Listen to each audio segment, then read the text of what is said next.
You're listening to an Airwave Media Podcast.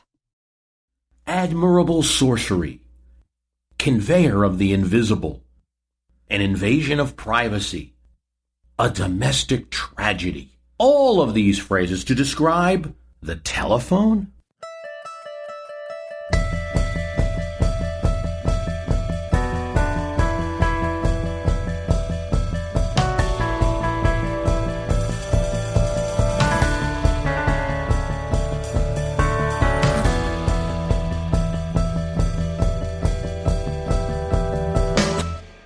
(1877), you enter Dunrad's restaurant in the Atlanta passenger rail station.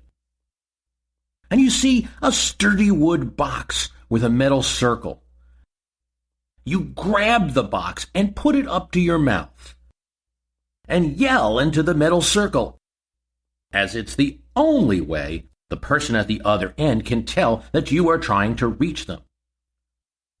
Once you get their attention in this fashion, you put the box to your ear.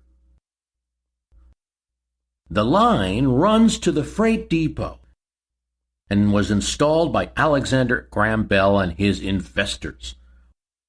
One of several that in 1877 would be installed around the nation and around the world. Hard to imagine a technology that leaped as fast as the telephone. Invented in 1875 when Bell told his assistant Watson in another room, "Come here, Watson." And he did, though he could not hear him with a normal voice. Just 2 years later, you had local lines. Within 5 years, there were 1,500 phones in a New York exchange. There were exchanges, switchboards in major cities. The yelling was now replaced by a bell to signal the call. Within 10 years of the invention, concerts would be broadcast over the phone in Europe and sermons in America for eager listeners, with wood square boxes and little butter stamp one-piece phones. The butter stamp would be for talking and listening, and it looked like that household instrument that you'd use to smash butter. 15 years from "Come Here, Watson," businesses would start advertising their phone numbers. Competition between phone services would begin in America.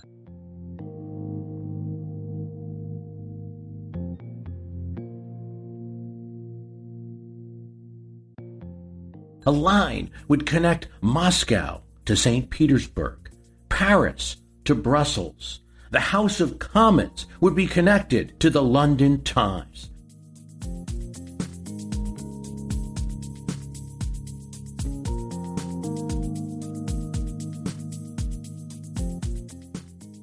Bismarck had a line installed between his government office and his faraway farm, while Franz Joseph of Austria refused to allow the new device, which portended to equalize who could talk to whom. No wires in the Habsburg Palace, thank you. While in Chicago, as an observer noted, there was already a very busy phone exchange. Boys are rushing hither and thither in the exchange office, while others are putting out pegs from a central framework as if they were lunatics engaged in a game of fox and geese. Part of the reason the telephone spread so fast is that it initially ran through lines that were already in the ground and above the ground, the telegraph lines. The circuits could handle extra capacity, so a network, a crude one at times, had already been in place since that invention, the telegraph, in 1844. But it spread from these commercial telegraph circuits to private homes. America, said one British observer, Arnold Bennett, was threaded under pavement and all over roofs and between floors and ceilings by millions and millions of live filaments that unite all the privacies of the organism and make them one immense publicity. Yes, and by 1890 you already had some concerns that the telephone was ruining the domestic household by introducing going-ons from without. By 1890, there were 2 phone companies competing for the phone business, and long-distance calls from Atlanta to Chicago could be made, not all over the nation and not coast to coast yet. In 1891, a line was run between the U.S. and Great Britain. The future president and tragic victim, James Garfield, would be the first president, we could say, to use a phone. There was an exhibition version installed in his house before he became president, right before. Cleveland and Harrison had the devices in the White House, mostly used, though, by servants. In 1896, phone users would hold the butter stamp and other receivers to their ear, awaiting the election returns and the announcement that William McKinley had defeated William Jennings Bryan for the presidency. Back in Atlanta, by 1884, the city had 370 telephone subscribers served by the new Atlanta Phone Exchange on the top floor of a building. The top floor made it easier for the wires to reach the telephone poles. The teenage operators had to remember the names, back in 1884, the names of all the telephone subscribers. But as that became impossible in just a few years, numbers were assigned to them. So in 1890, you called Loftus Plumbing in Atlanta and would call the main bell switchboard and ask for 1184, please. Operators learned some tricks. They had to be fast. They had to have nimble fingers. They had to be polite. Sometimes the customers weren't. Yes, there were already articles in newspapers about how people were acting differently on the telephone than they ever would in homes, since they didn't see the person.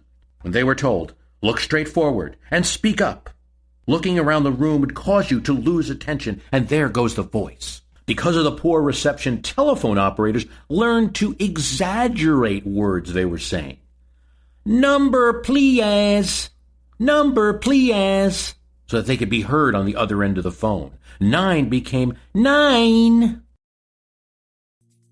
An interesting thing started to happen, and something that I'm not sure most are aware of, that the telephone became a kind of early radio. You could get news from your telephone. We talked about how William McKinley and so many other Americans could learn about his election through the phone. He also learned about his nomination and listened to the Republican Party convention in 1896 over a live telephone. You could even get religion over the phone. Here's a note from, this is in 1910, the Chicago Tribune. There were events like this going on before it. Recently, the writer sat in an easy chair in a hotel 3 blocks away from the church, and with an ordinary telephone receiver to his ear, heard every word of the service in the church, the reading of the scripture, the prayer, the singing of the psalms, the announcements, the sermon, and the benediction. Sometimes the receiver had to be held away from the ear on account of the loudness with which the sermon was transmitted. The manager of the telephone company says that a constantly growing number of the company's patrons use this service on Sundays, and this raises the consideration as to what will be the effect on the churches should the electrophone come into general use. Will the preacher of the future sit in his study and preach his sermon before an electrophone, while his congregation sat at home in easy chairs with telephone receivers to their ears? Or will we have canned religion as we have canned music sent out from a central station every Sunday morning and evening? Will there be different grades of service so that those who can afford the high-priced brand may have it and hear the great pulpit orators of the world, the pealing of the great pipe organs in the metropolitan churches, and the wonderful singing of high-priced and famous choirs? The objection that all this neglects the personal equation will vanish. The average person didn't have a phone for themselves. That would be for the ultra-rich. For most Americans, they used a party line, which meant that many people shared the same line. And if they had a receiver attached to that line, they could listen in. In fact, they could listen in to all the conversations. And very often, they did. One learned not to say anything private on a phone. And when there were emergencies where the police or the medical authorities needed to be summoned, everybody in the community learned about it quickly. For a time, you had to pick up every ring on that party line to find out if it was a party for you. Later, a system was developed to ring differently for each house. You might be 2 long rings and a short, or 3 short rings and a long. So you and your family knew it, and you knew when to pick up. It didn't mean that others weren't listening to, and there's a famous story, a rural telephone that talked about, a short story that talked about how a rural community kept in touch with each other through the use of a party line phone. This history of the telephone is interesting for a couple of reasons. One is that it really was a fast technological development. Look at how long it took the internet, for instance, to develop from where it was in the 1960s and 70s to the 90s and where we are today. But for the telephone, it was a quick rise.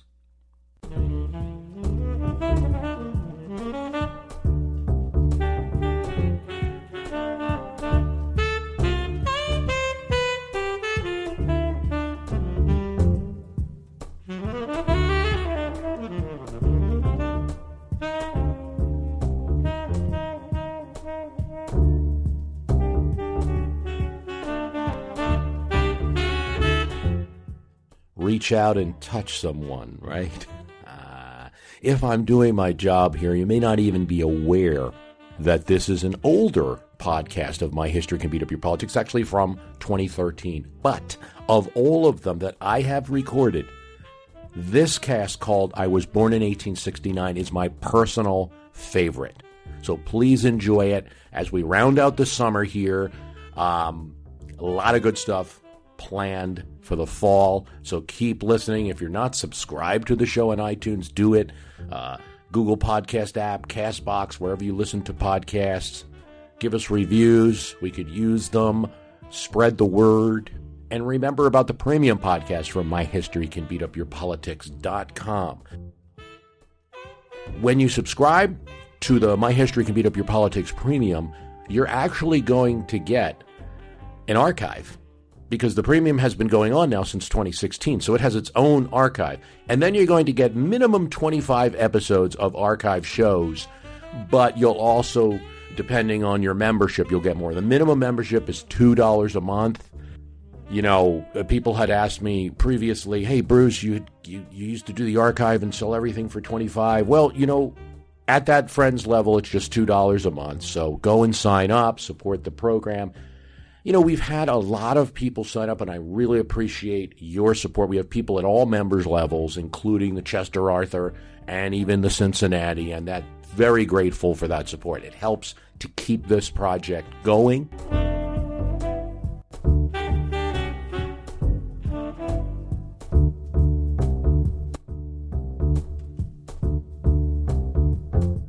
You know, and certainly I only ask for donations or subscriptions to the premium podcast if you're in a position to do so. Don't put yourself in any financial strain helping me out. I mean, I'm okay. It's just that, you know, this is some work, and, you know, go there, www.myhistorycanbeatupyourpoliticspremium.com. One episode that is I was listening to again earlier that's on this premium podcast is 10 Things to Know about George McGovern and his selection of VP candidate Thomas Eagleton that you may not be aware of. Another one I just did is we have the leftovers from the legal pads. And I talk about Reed Smoot and his diary and his life that we weren't able to get to on the cast. And I talk a little bit more about my conversation with Leon Neyfakh and what I would have liked to ask him if we had more time. Just a great way to support the podcast, but also get more content from me and get a little meta content about how the cast is created and things like that. Thanks for your support.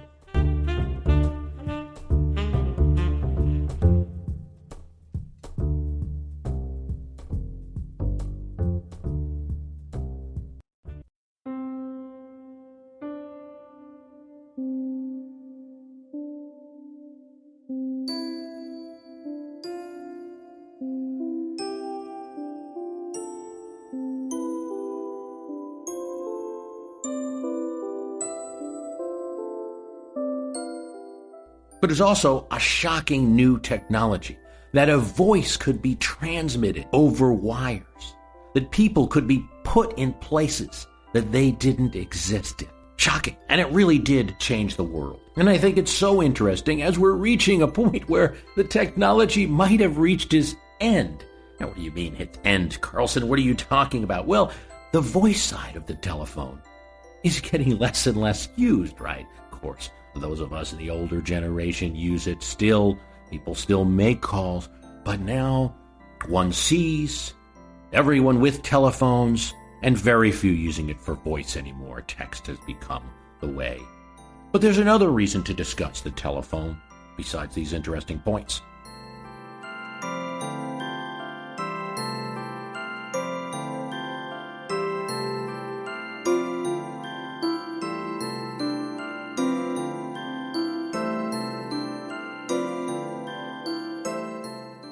On the fans of My History Can Beat Up Your Politics website, our Facebook site where you can go, and there's a link to it at www.myhistorycanbeatupyourpolitics, W.V. Sterling asked, I was born in 1969. I wonder what it was like to be born in 1869. He says more, and we'll get into it. But let's just take that for a second. I think that's the post-Civil War generation, born in 1869. Their fathers, in many cases, fought on one side or another. By the time they were 20, the frontier that they had learned about in books, drawings, etc., the Wild West, the frontier was declared by the U.S. Census to be closed.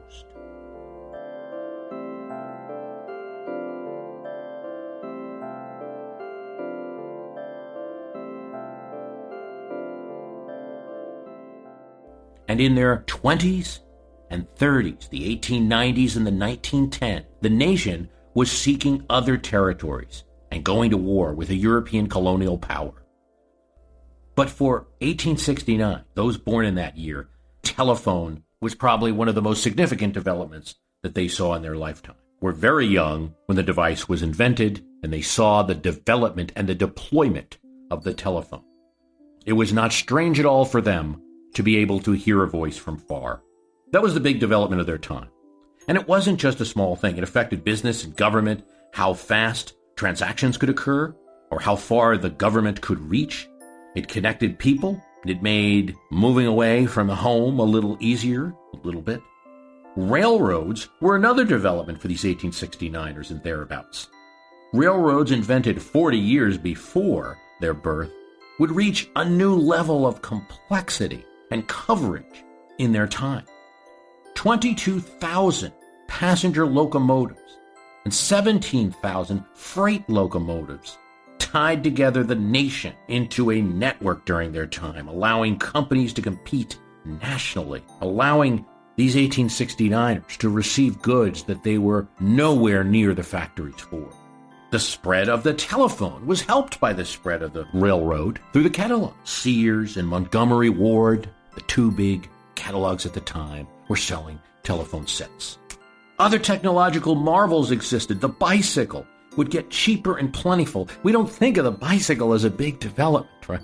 Just a common thing. But for the 1869ers, that's when it happened. It had been a fairly expensive and difficult device just for the rich. And now when you're getting into the 1880s and 1890s, when they're coming of age, they're riding around in bicycles. And so those who were of a lower income level could travel around farther than they could by their feet.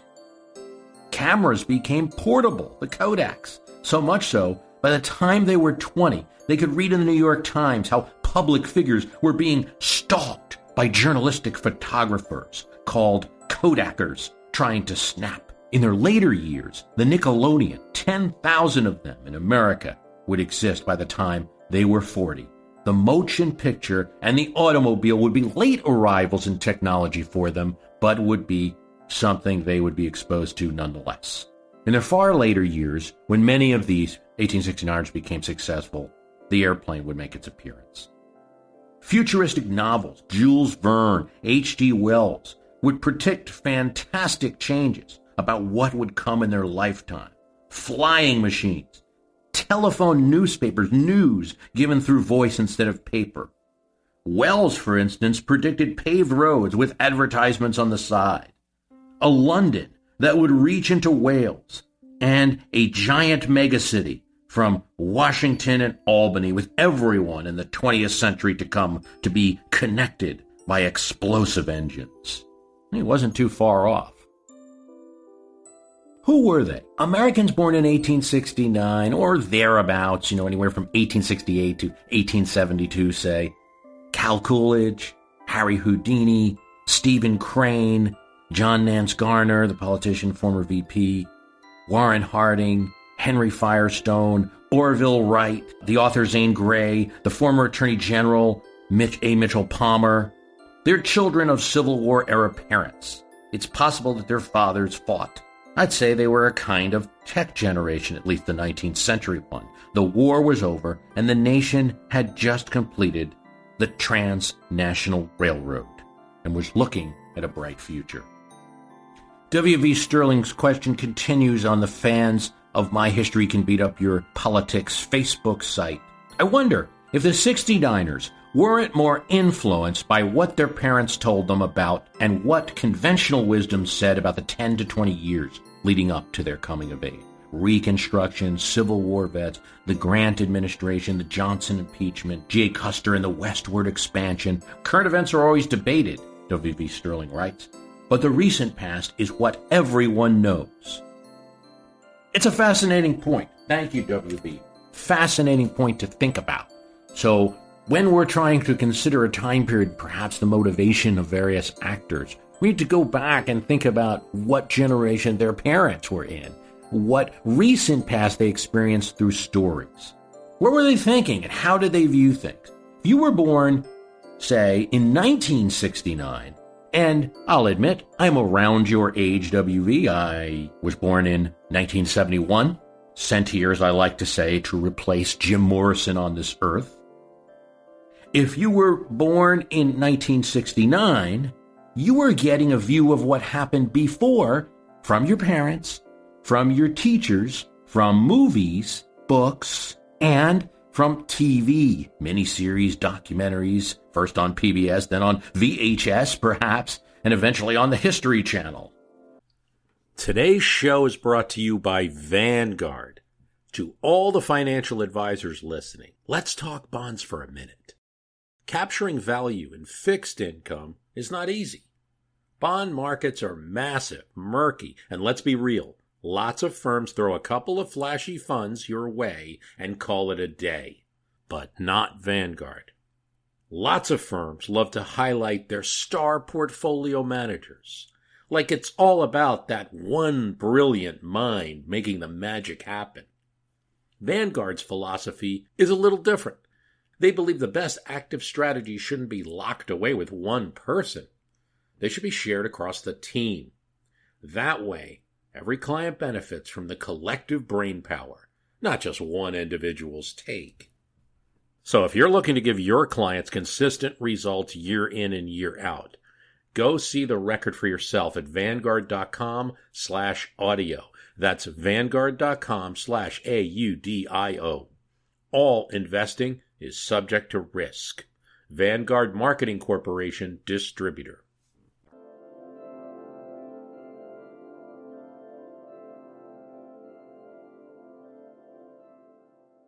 You grew up with cable arriving, and the personal computer was, for you and I, the big technology, something that you fell right into using.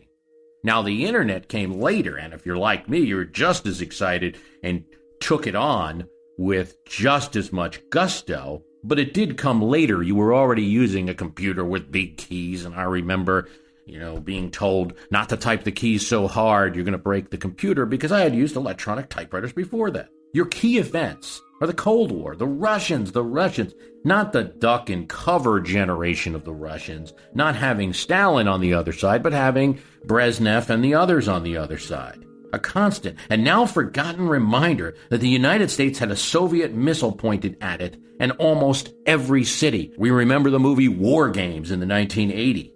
Pointing this out with a little line showing the missiles coming from Russia to every significant American city. If either the president or the Kremlin decided, the world could be blown to bits. That was our time. Looking backwards, you were born in the year of Woodstock, so obviously you can't have found out about it personally. You were also born in a time that any American, regardless of race, could vote in any state. So you are hearing about the civil rights struggle through parents, perhaps, or historical sources. Hearing about events. So, and here I'm speculating a bit. When I say you, I'm talking about anyone born in this time, 1968, say, to the early 70s. When you live through events, they are one thing. When you hear about them, they are another. And I suggest that they assume an almost mythic importance, I suspect. Civil rights, the 60s, and the anti-war movement, almost mythic importance for people that really were coming of the age in the 70s, 80s, 90s. They're hearing about these great struggles. They were big times for the people that lived through them, but perhaps they're even bigger for those that heard about them. I'll relate a personal example. It's almost meaningless, but I'll relate it. I can always remember growing up and thinking, Woodstock, wow, that must have been a big event, what a concert. And I do remember talking to an individual who was in high school at the time saying, yeah, we tried to get up there. It was a big concert, but, the highway was blocked out and we couldn't. So, my mythic event was like his bad Saturday. I know, tells you a little. So maybe we can read into this a little bit, this speculative, of course, about what 1869ers might have been thinking about the Civil War, Reconstruction, etc. I think it is the view of their parents and other elders, maybe a little bit also with their own views interjected. And that means those 1869ers are as divided as the country was. Many different viewpoints about what the Civil War and Reconstruction meant. But there's two men that I'd like to look at, and these men are too young to be parents of 69ers. Woodrow Wilson, born in 1853, and Theodore Roosevelt, born in 1858. Just boys during the Civil War, had different experiences, different views of America. Wilson was the son of a Southern Episcopal preacher and witnessed the horror of defeat.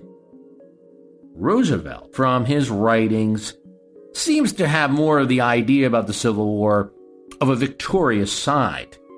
That in one case he writes that men could have avoided war, but once war came, they showed their manly vigor, and thank God for it. Wilson sought peace during the Great War in Europe, keeping America out as much as we could, tried to stay neutral, even negotiate at one point between Germany and Britain, offering himself the role of doing that. Wilson was very reluctant to send American troops into that war. He eventually did. The entire time, Theodore Roosevelt and other Republicans were pressuring to jump in. Roosevelt, we know, famously started the Rough Rider unit during the Spanish-American War of 1898. This 1898 event would have been a key event for people born in the 1850s like Roosevelt, but also for the 1869ers, where America really enters the international stage. Roosevelt started the Rough Riders, and they fought in the Battle of San Juan Hill. These Rough Riders are an interesting group to look at. He recruited them from various parts of the country. He recruited many soldiers from the Southwest where they might be used to the climate. But he also recruited officers from Harvard. And among the people he recruited were well-known athletes at the time. Colleges was where sports was at the time. Quarterbacks, tennis champs, pole vaulters, marathon runners. A lot of folks in the Rough Riders were born in 1869 or thereabout. There's Dean Dudley, the quarterback at Harvard, who was in this regiment. Hamilton Fish Jr., the grandson of the Secretary of State under Grant, who charged up the hill into bloody Spanish fire and was killed. Robert Wren, Harvard tennis player, joined the regiment. Craig Wadsworth of Yale, who later Theodore Roosevelt gave a position to London during his presidency and sent him a stern letter telling him he believed in him because he had been in his regiment during the war, but he expected Wadsworth, to honor his grandfather's service in the Civil War.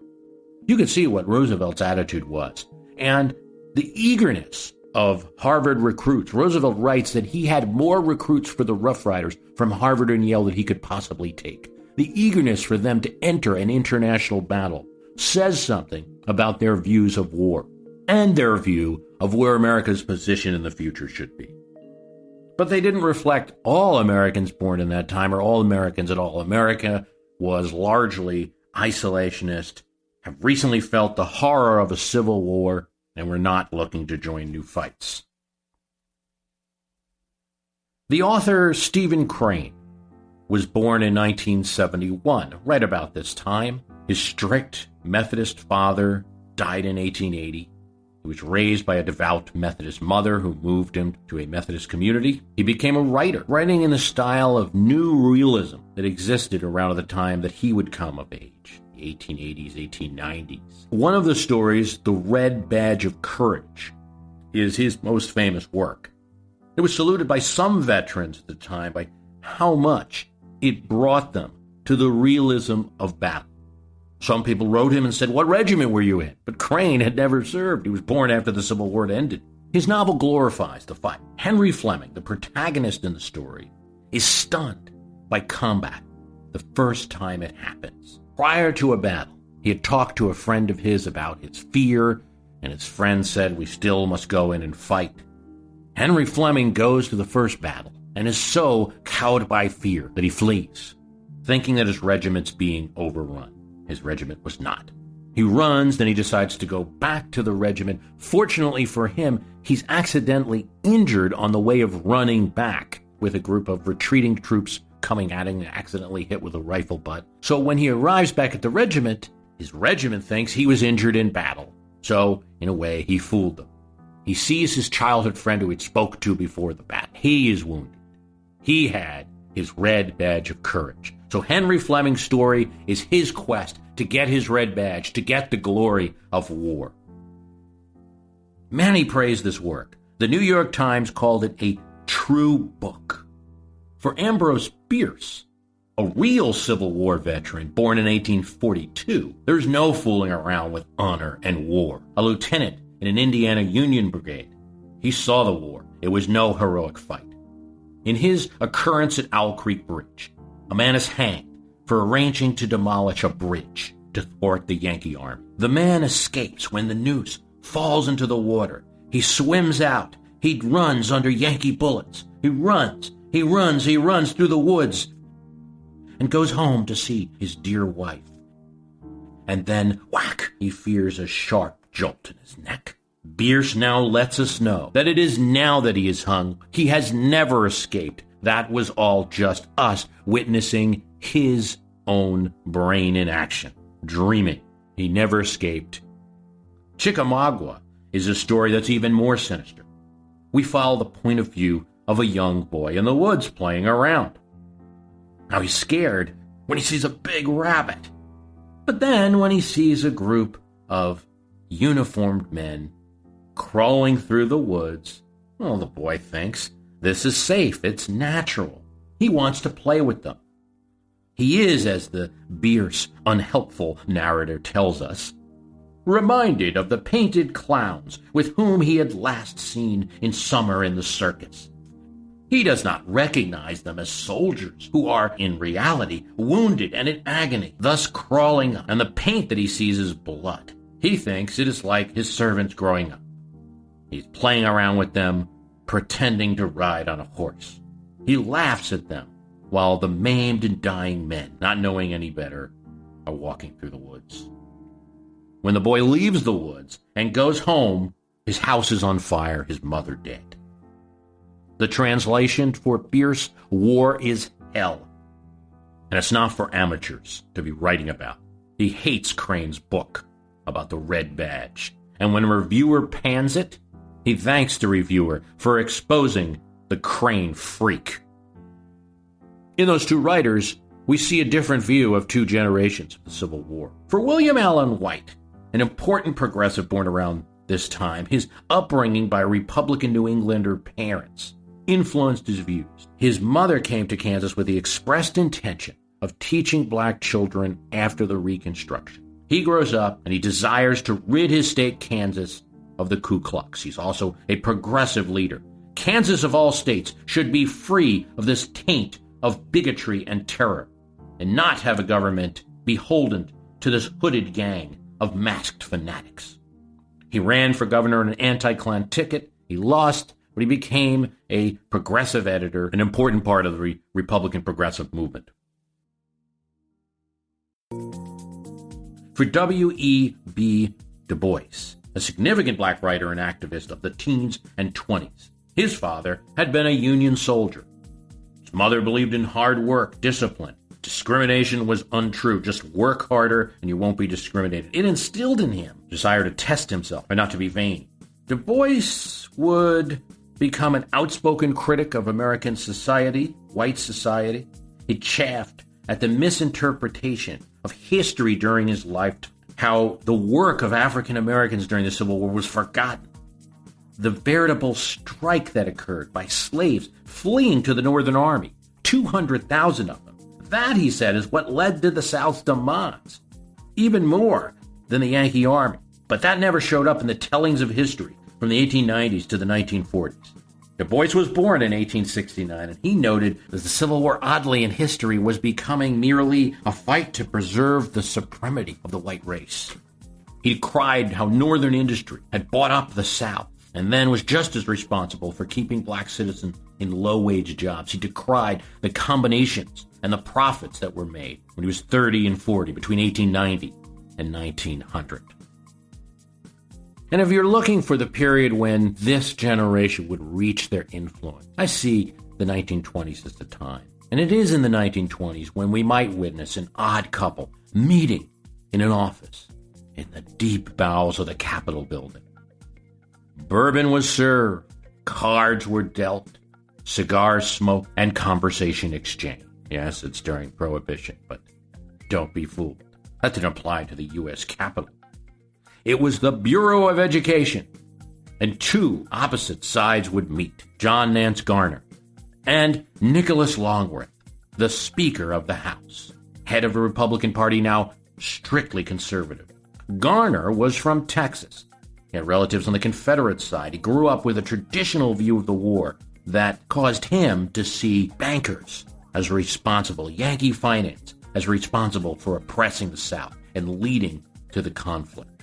He hated banks, defended farmers. He ran as a populist in Texas, became a judge, and then a state senator. When in 1902 he got to Congress, he continued his anti-bank rants and his populist feeling. He was a key critic of Andrew Mellon, the Treasury Secretary in the 1920s. Nicholas Longworth was very different. He came from one of the wealthiest and oldest Cincinnati families. He was a Republican, but no progressive. He believed the job of government was to preserve the best environment for business. He and his family saw the Civil War not as a launch pad for radical change in our time, but something that simply had to be done. And despite being married to Alice Roosevelt, Theodore Roosevelt's daughter, he supported Taft and not Roosevelt in 1912. He was no party bolter, and he was a conservative. These were two different people, but they got along fine. As Garner said, I was the heathen, and Nick was the aristocrat. But Garner, for all his populism, was fairly conservative too. He would go on to replace Longworth as Speaker after Longworth's death propelled the Democrats into the majority. His speakership was fairly conservative, though he did belatedly, in a bid to run for president, support a public works bill. He ran for vice president with Franklin Roosevelt, but steadily opposed his New Deal, and he would leave the ticket in 1940.